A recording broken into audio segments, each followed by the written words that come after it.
Suspicious aspect of the attack is the collapse of Building 7. This was a 47-story building with a steel frame.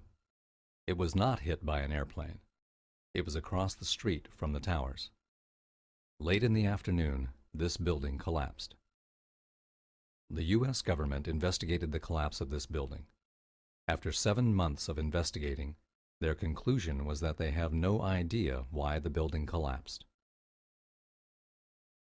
A few months later, the landlord of Building 7, Larry Silverstein, announced on television that the fire department demolished Building 7. The government and the news reporters should have demanded that both Silverstein and the fire department explain what happened to Building 7, but nobody asked any questions. The collapse of Building 7 is identical to the collapse of buildings that are brought down with explosives. The explosives shatter the joints that hold the building together, and the building falls down at free fall speed. Dust is produced at the base in the building. There is a tremendous amount of evidence that the government was involved in the September 11 attack. We could spend days discussing all of it. Some of what we tell you is speculation, but some of it is scientific fact, and you cannot disagree with it.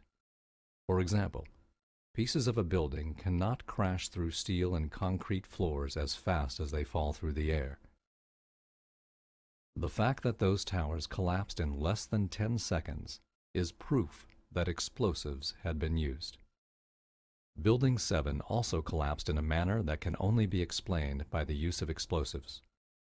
This is why the government says they do not know why Building 7 collapsed. Anybody who looks at this evidence and continues to insist that the government was not involved in the September 11 attack is simply having a difficult time facing the possibility that the government could commit such a crime.